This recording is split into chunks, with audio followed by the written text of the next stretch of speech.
Hi everyone and welcome back to my living room. It is fantastic to have you back here, especially if you're new to fencing and you've had a look at some of the previous videos and thought, yeah, I'm going to give that a go. As ever, please read the safety information which will be in the description below. If you need to do a short warm-up, maybe a bit of stretching, please pause the video now and come back to us once you're warmed up. If I'm looking a bit warm, it's because I am. Because of the gap, as I explained in the last video, I thought I'd try and do two of these back to back, and unfortunately I've picked one of the hottest days of the year so far to do it. But hey, at least it shows that even just in the confines of this room, with a little bit of fencing footwork, you can still get a bit of exercise, raise your heart rate, and also get a bit of a sweat going. So what we're going to look at today is what's called a step lunge. Now, step lunge is exactly what it says on the tin. It is a step followed by a lunge, which we've already done, but there's a little bit more to it than that. Step lunging, especially in sabre, is the basis of really good, strong attacking. It's the ability to get you from a distance where you're at a safe distance, so your opponent can't hit you, but conversely you cannot hit them, rapidly from that point into a distance where you can hit your opponent and do so before they can react. As ever with a lot of fencing, it's about the element of surprise. Surprising your opponent, making sure that you're getting that hit before they've got the time to either react and get out of the way and avoid your attack, or be able to block your attack with their own blade. But what we're going to do is just focus on the footwork element of it, just to get that footwork part of it down and get the rhythm working. Once we've done some blade exercises in later videos, we'll reintroduce step lunging with sword in hand and look at different types of attack, because the type of attack you do is going to be dependent upon the distance you are from your opponent, what speed and cadence you're moving at. So the difference between speed and cadence is that cadence is the speed relative to your opponent, rather than just pure speed of you just moving backwards and forwards on your own. Also, your opponent's ability to react and how sharp they are is going to be another factor in what type of attack you're able to do. So we're going to look at two basic types of step lunge. Okay, so first of all, we're going to have just a step forward followed by a lunge. So I will come on guard now as the left-handed fencer. So that's my dominant side, and that makes things slightly easier for me. Okay. So, like I said, two basic types we're going to look at. First of all, step forward and then attack with a lunge. So with this one, I'm literally just going to do what I say.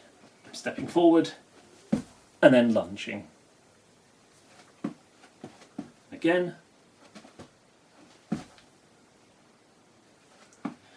So because sabre is a weapon of convention, I'm developing my hand, i.e. starting my attack, establishing what we call priority as I begin my lunge. So we've got two very clear actions in terms of fencing, two very clear periods of time. Yeah. So the step is the first period of time, and then start extending my arm and go into my lunge, and that's my second one. That's my second period of time. In terms of tactical application, so why am I doing this? This is quite often it's useful to maybe use the step as a reconnaissance action. So I'm stepping forward, assessing what my opponent is doing.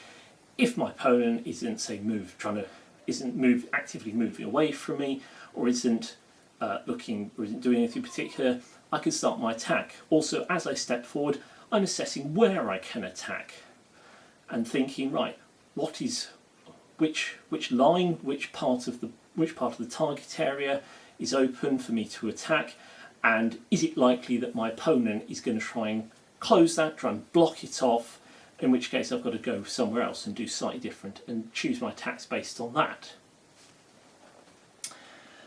Okay. But when you're doing this sort of action, especially if you're looking to try and do some sort of start off with a reconnaissance where you're not particularly sure what your opponent is going to do when you step forward, be careful of how big a step you're taking.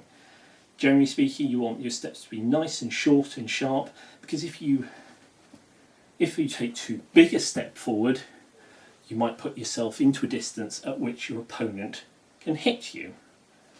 So usually you're looking for a nice short sharp step and then lunge.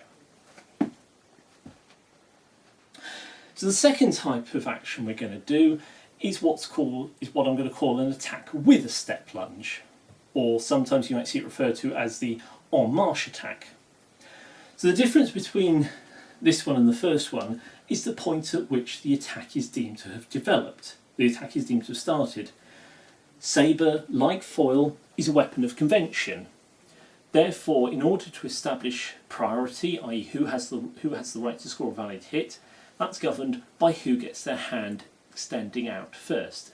And it is an extending arm, i.e. moving forwards, rather than an extended arm, i.e. already stretched out.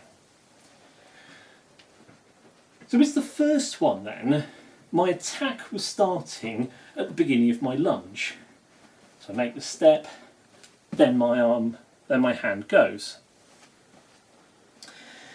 With this type of attack, with this attacking with the step lunge, my hand starts extending out as I take the step. And also I'm keeping a constant movement of my feet. So instead of stepping forward, quickly assess, and then lunge, my attack is already developing and I'm already committed to the attack as I start my step. So getting that arm extending earlier is important because A, it helps me to establish priority, and the constant movement of my feet gives me perhaps a slightly faster action, and if I set this up right, I'm really going to be able to surprise my opponent. For more experienced fencers, also, they're able to make that assessment, the same assessment that you would do just with step forward, pause, and then lunge, as they start to execute this type of attack with a step lunge, this en marche attack. So in that first part of the step, as they start extending their arm out, they're already assessing what's happening. And you look at some of the top world-class fencers like Aron Zalagi, the double Olympic gold medalist, the Hungarian. He's able to a certain extent, abort these types of attacks halfway through because he's already made an assessment as he begins that first part of his step, and has the ability to, if his opponent say moves away, to cancel the second part, the lunge part of his attack, and carry on pushing and pressuring his opponent down the end of the piece. So let's do some exercises then. What I want you to do first is to start off stepping on the spot. You can either start off just treading on the spot here, or maybe doing this rhythm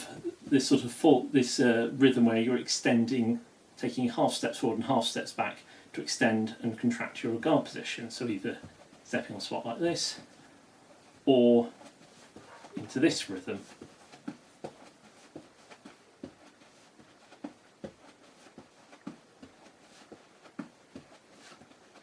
So as you're doing this then, you can either get somebody to help you with this or do it yourself, and you can get a signal. I'm just going to do it on my own. Give yourself a signal to do a lunge. So for instance, I'm stepping on the spot and I'm going to give myself a signal to lunge. Or I can go back to this rhythm.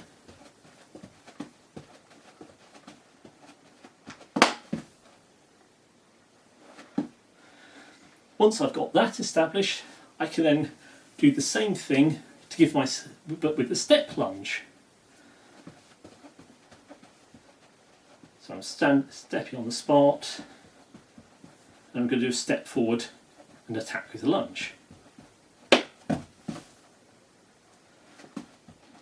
Go back to my stepping on the spot, and this time I'm going to do an attack with a step lunge. Back to my rhythm, step forward and attack with the lunge.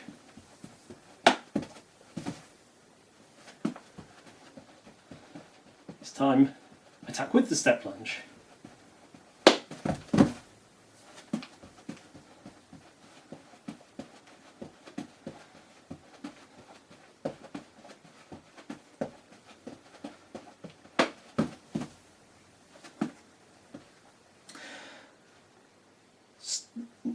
Then what you can do is you can add a little bit of movement.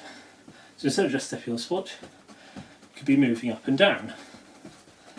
And again, go back to that last video, maybe add in some, once you've got the step lunging element done, add in some of the extra stuff like a longer step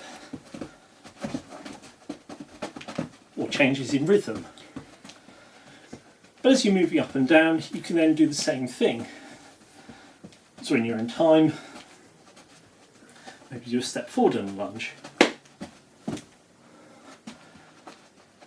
Or as you're moving backwards and forwards, attack with a step lunge. And it's a good idea to practice moving backwards and then trying to change direction subtly into that step lunge. It will help to develop your core muscles and your ability to change direction a lot better. Again, an important tip is to make sure you are nice and low, maintaining a low centre of gravity. If you're standing up too high, you'll never be able to change direction effectively. So some common faults that we find. A lot of it's the same as lunging, especially the lunge part of it. People, for instance, over lunging and ending up with their knee back behind their front foot. People lunging with their back knee bent rather than nice and straight, or people maybe a little bit unstable in the lunge, and that's because of weight distribution being out. So for instance, the tendency might be that if I've got the weight too far forward, when I take a step, my front foot will be a little bit sluggish, that step might be a little bit sluggish, but also when I lunge,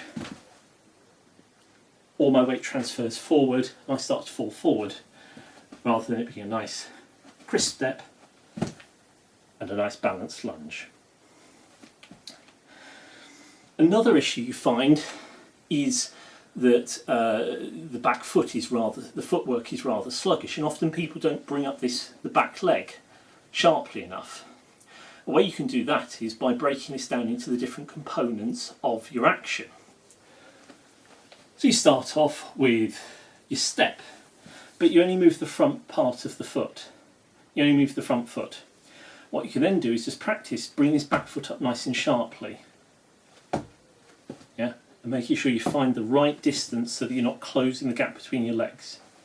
So if I go back on guard again, there's the first part of my step. I'm just going to practice. Bring that back foot up nice and sharply, and at some point I'm going to practice punching it off into the lunge. So again, step forward. And then you can put everything back together again. As I say, it's really important to sit down, keep a nice low centre of gravity, try not to get too much momentum, so nice balanced weight in the middle. And another thing you find, especially if you're doing very aggressive, very fast step lunges, is that people try and drag their back foot sometimes. So they travel as they do the step lunge. Now you might think that that's great, hey, I'm covering more distance, I'm getting closer to my opponent. Well, first of all, you want to make sure that you're actually getting the right distance to begin with, and you're not having to travel anywhere your back foot's not having to travel up to get that extra distance to hit your opponent, so a correct assessment of distance is really important. Also, it's going to mess up your guard position if you drag the back foot up. Because if you have to then recover back on guard, you might end up with your feet too close together. That's going to unbalance you. So to sum up then, as I said, we've just been focusing on the footwork, just to get the rhythm and get the idea of doing different types of step lunging. You've got your step forward, an attack with lunge, and your attack with a step lunge. The main difference is making sure that with the second one you've got a continual rhythm of movement, and also you'll move that hand out earlier, developing that attack nice and earlier. What you can do is combine these with extended periods of footwork just to get some practice and practice all those different elements of footwork. And what we'll do in a later video, once we've done some blade work, is bring the attacking with the blade into it and make this a bit more realistic in terms of shot selection. So until then, keep well, keep safe and keep fencing.